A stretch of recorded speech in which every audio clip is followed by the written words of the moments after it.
నమస్తే, నేను మీ Gopi. Welcome back to our channel. ఈరోజు మనతో వచ్చరికి సీనియర్ జర్నలిస్ట్ జగదేవ్ గారు ఉన్నారు. సార్ నమస్తే సార్. నమస్తే అండి.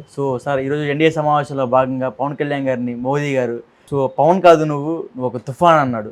దాని గురించి మీరేం చెప్తారు?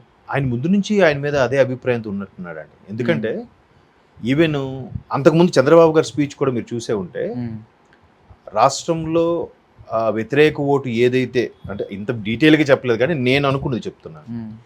వ్యతిరేక ఓటు చేల్చబోనని ఆయన మొదటి నుంచి అదే మాట, ఏ మాట చెప్పాడో ఆ మాట మీద కట్టుబడి ఉన్నాడు. ఎంత కట్టుబడి ఉన్నాడంటే, అంటే ఎందుకు ఈ మాట అంటున్నానంటే, ఈరోజు ఇంత అఖండ విజయానికి కారణం పవన్ కళ్యాణ్ గారి డెసిషన్ కూడా ఒక రీజనే.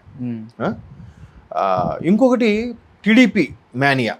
చంద్రబాబు గారు విజనరీ, ఇటువంటి లీడరు మనకు మళ్ళీ అనవసరంగా 19లో మిస్ చేసుకున్నామే అనే ఒక ఫీలింగ్ కూడా వచ్చింది. దాని తర్వాత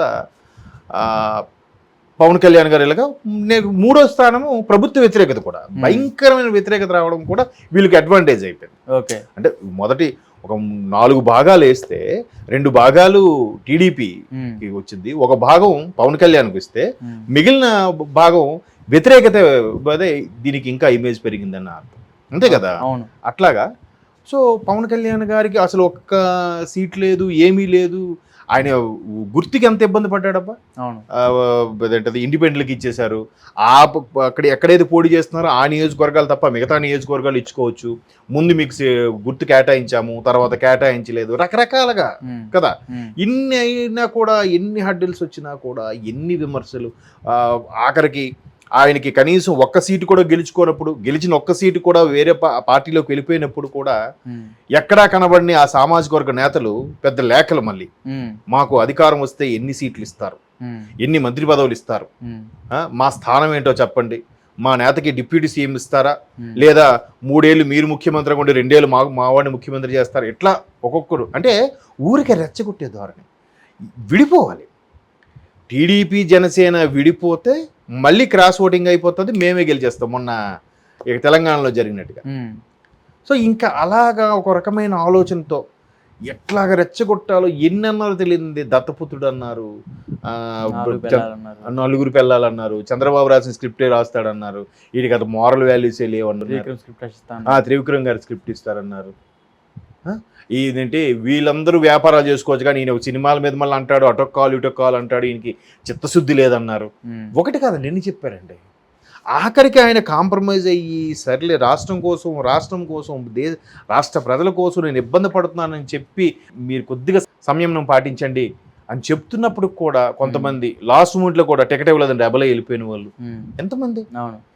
అన్నీ కూడా ఈవెన్ తెలంగాణ అసెంబ్లీ ఎన్నికలప్పుడు కూడా మోదీ గారు ఇక్కడికి వచ్చినప్పుడు క్యాన్వాసింగ్కి వెళ్తే, ఇక్కడ మోదీ గారితో రేపు పొద్దున్న ఫ్యూచర్లో అవసరం ఉంటుంది, ఎన్డీఏ భాగస్వామి మరలా టీడీపీని కలపాలి, ఎందుకంటే ఎన్డీఏ మరలా ఒకవేళ వ్యతిరేకత సెంట్రల్లో బాగా వ్యతిరేకత వీస్తుంది, నార్త్ రాష్ట్రాల్లో రైతు ఉద్యమాలు వ్యతిరేకత వీస్తుంది, పైగా 3వసారి వస్తే బీజేపీ కూటమి, అలాంటప్పుడు కంపల్సరిగా టీడీపీ లాంటి పార్టీ అవసరం అని ముందే ఆలోచించారేమో. బీజేపీతో అలా గట్టి పెట్టుకుని ఉన్నారు. తెలంగాణలో కూడా ఏదో బీజేపీతో పొత్తుతో భాగంగా ఒక 8 స్థానాలు ఏదో పోటీ చేశారు, నామకే వస్తే 8 స్థానాల్లో 3-4 స్థానాల్లో క్యాన్వాసింగ్ వెళ్ళారు, మిగతా స్థానాల్లో క్యాన్వాసింగ్ కూడా వెళ్ళే. అలాంటి సందర్భాలు కూడా నరేంద్ర మోదీ గారు పిలిచి పక్కన కూర్చోబెట్టుకొని మేరా సాత్ పవన్ హాయ్ అన్నారు.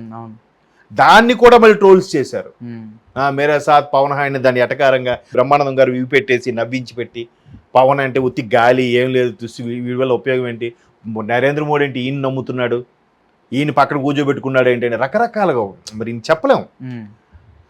ఒక్క సీటు కూడా ఈడేందబ్బా పవన్ అని చెప్పి ఎటకారం, ఇట్లా రకరకాలుగా జరిగింది. అన్నిటికీ ఓర్చుకున్నాడు ఆయన, ఏమీ మాట్లాడలే.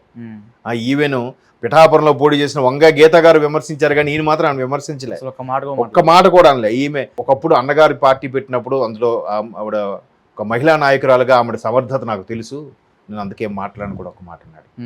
ఈవెన్ రోజా గారు ఆయన ఒక నాయకుడా, గాడిదకి వచ్చినట్టు 50 ఏళ్ళు వచ్చాయి, ఎన్ని పదాలు వాడింది ఆవిడ.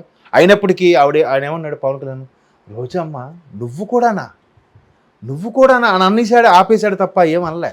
అంటే నువ్వు కూడా నన్ను అనేసేదానివి అయిపోయావా తల్లి అన్నట్టుగా భావంతో మాట్లాడే తప్ప ఆవిడ కూడా ఏమన్నా. ఎంతమంది ఆడొక సన్నాసి, ఆడొక వేస్ట్ ఫెల్లో, ఆడికే దిక్కు లేదు అని ఇలాగ మాట్లాడారు. కావాలని ఆయన సినిమాలకు వచ్చేసరికి 10 రూపాయల టికెట్లు పెట్టడం, ఎన్ని చేశారబ్బా. అయినా అలా ఓర్చుకున్నాడు. ఈరోజు ఎన్డీఏ కూటమిలో పార్లమెంటు, దాన్ని ఏదో హాల్ అంటారబ్బా, ఆ హాల్లో ఆ భాగస్వాములు అందరూ కూడా వేదిక మీద కూర్చుంటే ఇతనికి 2 వచ్చే ఎంపీ స్థానాలు, ఈయన కూడా లాస్ట్ లో కూర్చొని ఉన్నాడు. మీరు చూసారే లేదు, టేబుల్ మీద కదా, స్టేజ్ టేబుల్ అనుకోండి అది.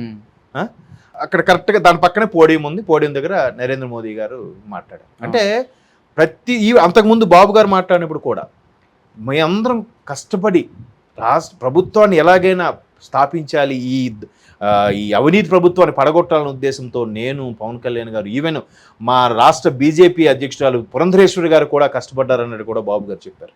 చాలా మనకి ఇప్పుడు రైట్ టైంలో రైట్ పర్సన్ ఎన్నుకున్నాం మనం. మనకి ఇప్పుడు అవసరం మేక్ ఇన్ ఇండియా.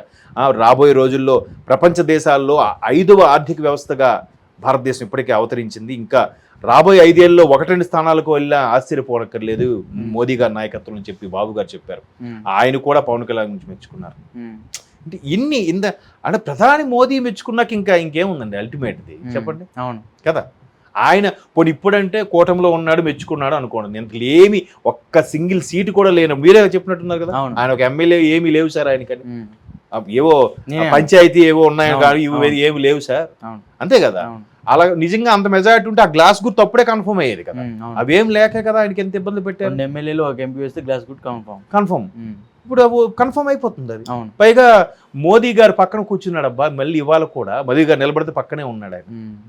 పవన్ అంటే ఒక గాలి కాదు, అదొక తుఫాను, ప్రభంజనం అనే అర్థంలో ఎంత బాగా మాట్లాడాడంటే. అంటే దాన్ని ఏమంటారు, నవ్విన నాపుచేనే పండుతుంది అన్నట్టుగా ఎన్నో భరించాడు. మీరు నిన్న పవన్ కళ్యాణ్ గారు ఆ ఫ్యామిలీతో వీడియో కూడా చూస్తే ఇంట్లో చాలా చాలా ఎమోషనల్ అయిపోయారు అందరూ, అంతే కదా. చెప్పులు ఇప్పి అన్నగారు కాలు మీద పడ్డాడు. ఎందుకు పడ్డాడు చెప్పండి? అంటే అన్న దైవంతో సమానం అంట.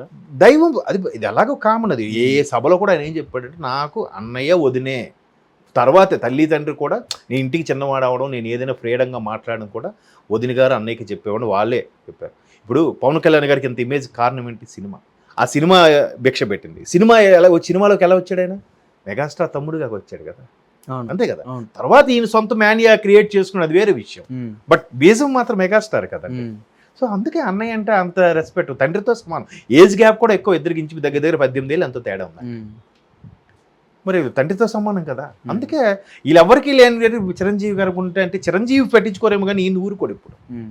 సో మొత్తానికి ఆయన చెప్పాడు కదా, నేనైతే చాలా సందర్భాలు చదివాను, నేను తగ్గిపోయాను కానీ తమ్ముడు అలా కాదు, గెలిచేదాకా వదలడని కూడా చెప్పాడు చాలా ఆడియో ఫంక్షన్లో megastar Chiranjeevi.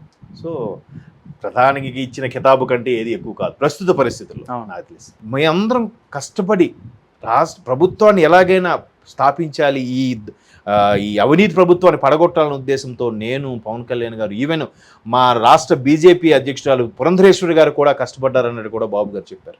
Okay sir, thank you sir.